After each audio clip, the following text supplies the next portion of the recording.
Much, Peter. Let me start with Evans. Evans has asked me about housing. Housing is a very important project, as we all know. In fact, the argument I normally put across is that on this one subject of housing, we should all be united, because the housing program was in the Azimio manifesto. It was on the Kenya Kwanza manifesto. I find it strange that there are people who want to oppose it for the sake of opposing. But I am happy that this program is now underway in many parts of the Republic of Kenya. In fact, among the things that I will be doing here in Kisumu on Saturday is to launch the 2,000 houses that we are building in, what's the name of that place? Lumumba, in Lumumba Estate here. And we are currently, just to give Evans the statistics, we are currently building 108,000. We have 40,000 in the pipeline. We have already an extended, in terms of trying to find land to construct, another 200,000. This is a program that, as you know, Evans, is started onto a lot of challenge. We've been taken to court so many times. It has been stopped here, stopped there, because there are people who cannot see the value of housing. Housing does 4 things for us. Number 1, housing gives us jobs. As I talk to you now, right from Lumumba here and across Kenya, we have 160,000 Kenyans working in the housing plan. Kenyans who were not working before we started this housing program.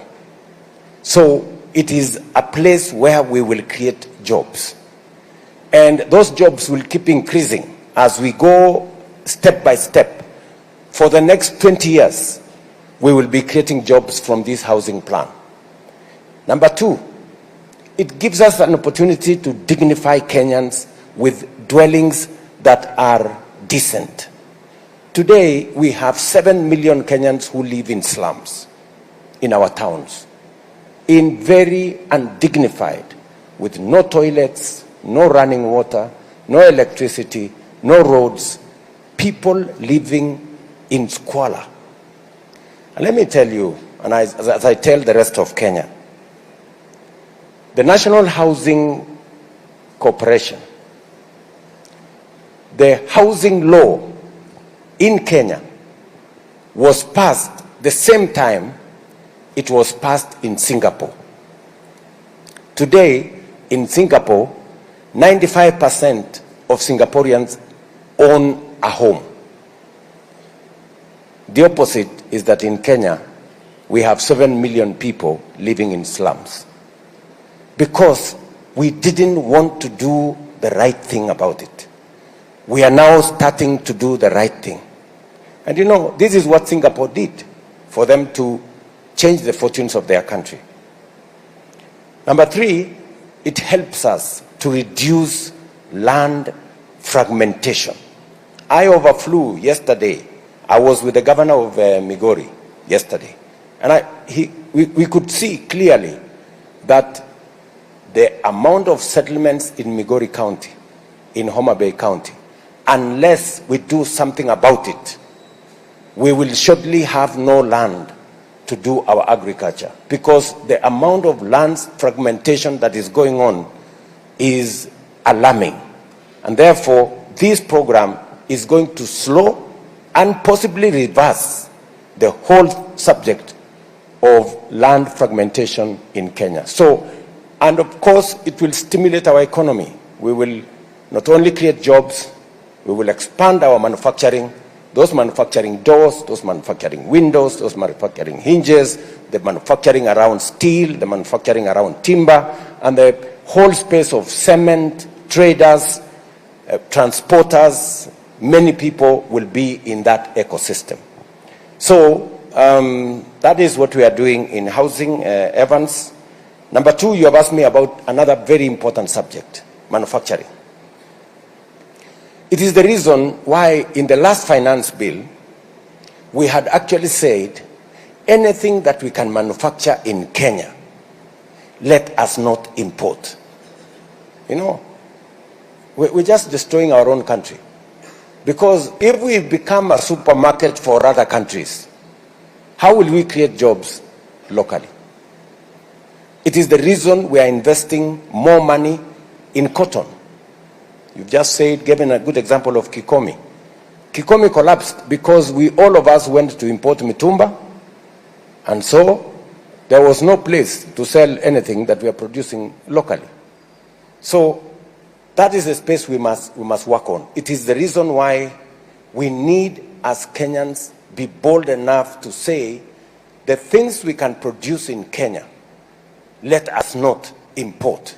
Let us have duty on things that we can produce in Kenya. Let me give you one example, Evans.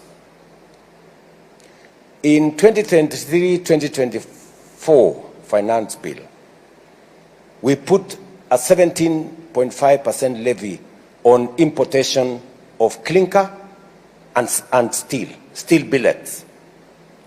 Do you know what happened?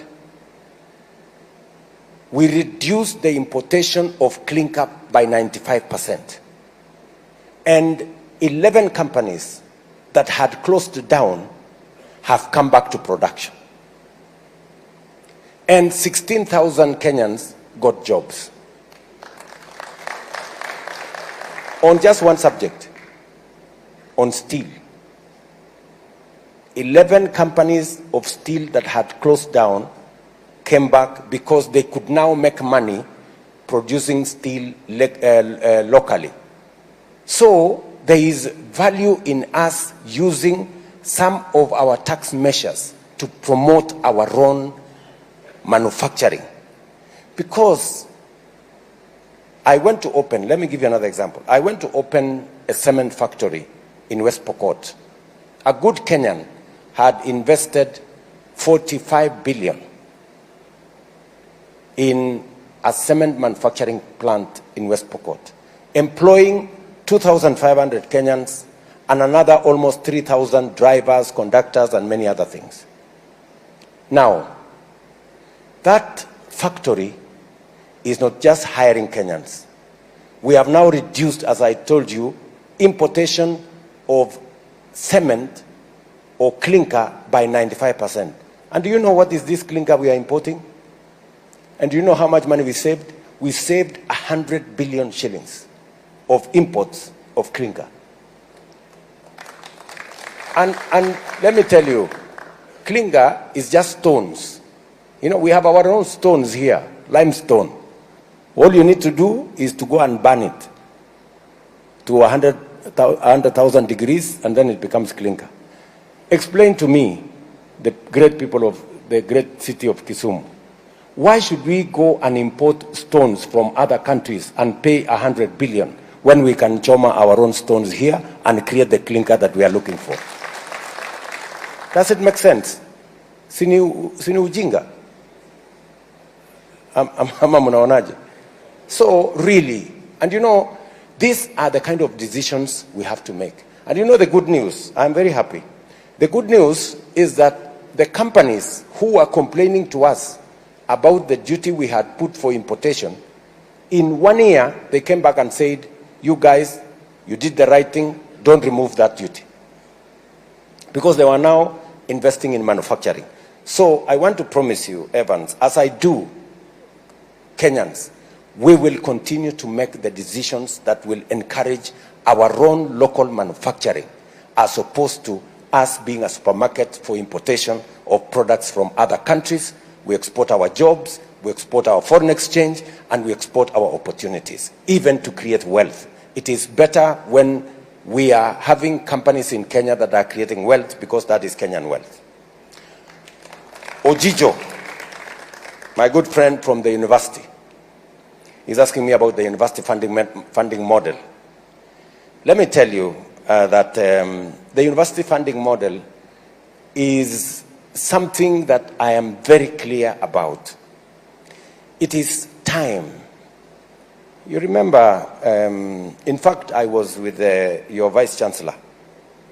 Your Vice Chancellor, by the way, supports the new funding model because he runs the university and he knows the challenges of running university without money. You know? And it is because the old model bankrupted our universities. When I came into office, the first thing that came on my table is that 23 universities out of 40 public universities, 23 of them were bankrupt, technically insolvent, because they had debts from here, I don't know to where. And not small debts. We owed 51 billion shillings to private universities and 137 billion shillings to public universities. Because we didn't make the right decisions. Now we decided that we are going to have a model that is student-centered. We know this student is going to do medicine. We know how much medicine costs. We must then fund that student to do medicine to the full. We know this student is doing education. We must fund that student for that course to be achieved. But if you have a student doing medicine, it requires 600,000, and you give him 200,000, you will end up with a half-baked student. And by the way, Bwana Ochijo, do you know that we are in the second year of implementation of this? And the first year was phenomenal. If you ask any vice chancellor, anybody who is running an university, they are telling you this model is way superior. And in fact, in 4 years, it is my plan that every university will be able to run its affairs without the challenges they have today. And they can pay lecturers, they can pay their suppliers, because today, when last year, many universities, in fact, they said in the meeting we had in Nairobi, many universities have never paid full salary because we weren't giving them enough money. It is the reason why I have put more money in university education. In fact, I have put 127 billion shillings more to education because I believe we must get education right. If we don't get education right, we will get nothing right in Kenya. We must make sure that we get it right. It is also the reason why I have hired 56,000 teachers in the last 1 year. Last year, we hired 56,000 teachers. It is because education is important.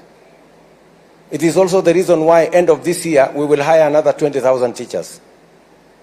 Because education is what makes us equal. And if we don't get education right, we will get very few things right. It is very important that I can explain to you in greater detail the university funding model, but I think to a great extent there is a consensus that we have a funding model now, student-centered, that will help us transition from the difficulties our education system, especially at the university, have had into the future. And I am very confident that we will get the relevant understanding between parents and students and lecturers and university management for us to move into the future. I am happy, Bwana Ojijo, I am happy if you have some suggestions to improve on that model. We are open because we want a good idea that we have to give way to a better idea if you have. So we are ready to engage. Bwana Dick pale ameniuliza mambo ya barabara. It's a very important subject, Bwana Dick. And I agree with you, we have many stalled roads. I want to tell you that we weren't very measured in the way we gave out contracts, because we now have roads that are in the region of 900 billion that we have issued. We have 150 billion shillings that are already outstanding, work done and not paid. So that is something that is eating my head. And I have tried to work out a mechanism. We have in the budget 56 billion shillings this year. I managed to get about 40 billion shillings from China. I am working with other development partners on how we are going to turn around this road thing. I was yesterday and today, I was in this region to unlock some of the roads that were stalled. And I want to give you my commitment that all those roads that were stalled, we are not going to start any new roads until we complete the ones that we have already, that are already stalled. Many people want to push me to say, why don't you start new roads that will have your signature? I'm not interested in having my own signature. I'm interested in building the roads that are already there, because they are Kenyan roads irrespective of who started them. That will be my trajectory. Catherine Ochieng has said, I've talked about 2027. She said she's a politician, and that's very good. I am also one. And she said she's asking me, what is going to happen in 2027? I want to tell Catherine, I am more concerned about what is happening or what will happen to our next generation. 2027 will sort itself out. I want to tell you that the mistake sometimes we make as politicians is always to focus at the next general election. Of course, the next general election is important. But I want to tell you that if we are consumed merely focusing about the next general election, we will never make the right decisions. We must be bold enough to make the right decisions, because sometimes the right decisions are not very popular. And you know, when the right decisions are not popular, you are forced to make the wrong decisions merely because you are concerned about the next election. And that is how we have never made the decisions to change our country. By the way, I intend to make the difficult decision to change Kenya. That is my focus. Even the forming of the broad-based government, many people did not expect me to do that. But I did it because I know for us to be able to implement the most critical decisions that will change Kenya, we need a broader political formation. It is important that we sacrifice some space for us to have a broader foundation, for us to be able to do the heavy lifting that will make Kenya progress. I am very clear that 2027 is going to sort itself out. Just watch this space. On the shipyard, I don't have a direct answer on what to do with the shipyard. I have taken the information you have told me. I will have a conversation with the county government so that we know exactly what to do around the shipyard. I do not have the real information now as to what actually became of the 24-hour economy around the shipyard. I know for a fact that the shipyard is an important component of the development of Kisumu as a town, but that should not compromise on the incomes of Kenyans who are benefiting from the space around there. So that is homework for me, Catherine. I hope you don't mind. I can go and do some homework. Yeah? Sawa sawa. And then Sospita. Are you a shareholder?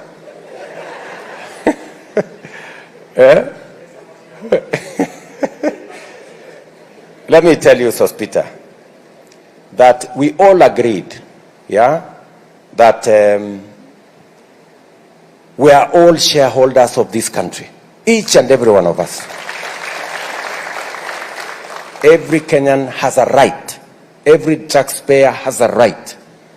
And I want to promise you that we have agreed, all of us, that we must get rid of the politics of ethnicity, the politics of exclusion, the politics that creates divisions amongst us, and that is why I took the earliest opportunity to create a broad-based government, because I believe in the unity of Kenya, and I believe every Kenyan, whether they voted for me or did not vote for me, not only deserves development, but they can also get a position in my government. If it was strictly the people who voted for me, you know, the situation would be different. So I just want to give you assurance. You need to relax. There will be no exclusion on account of how you voted. We're going to move together as a country. On the people who demonstrated, you have told me that there are people who were abducted. My good friend Sospita, I made a commitment to the people of Kenya, and I want to look you in the face, that under my administration, I do not want a situation where a Kenyan disappears. There were days when people were found 20, 30 in the Vayala here, executed. I want to promise you and to promise the people of Kenya that under my administration, there will be no Kenyans in Rivayala or any other river or in any other place.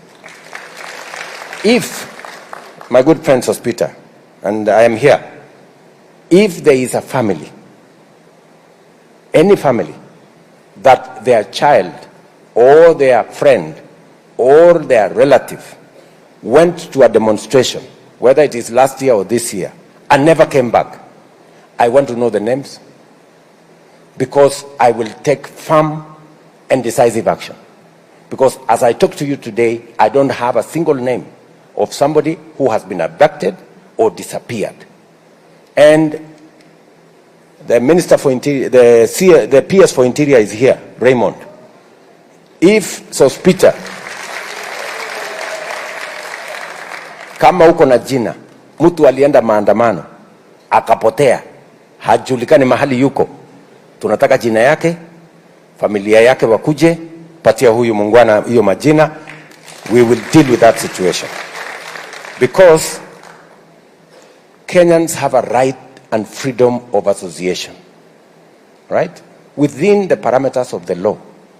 And no Kenyan should be subjected to any inhuman treatment because of their political persuasion.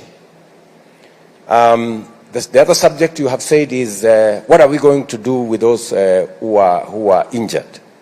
Again, we are developing a framework, because I made a commitment to the people of Kenya that we are going to consider those who went through, especially the people who died in the demonstrations, how we are going to support their families to make sure that these people are attended to. Again, we are working, the Ministry of Interior is working. I assembled the cabinet the other day.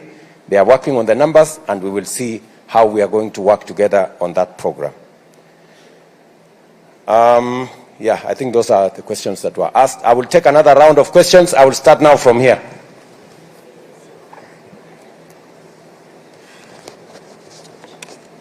Yes, there is a lady there. Thank you.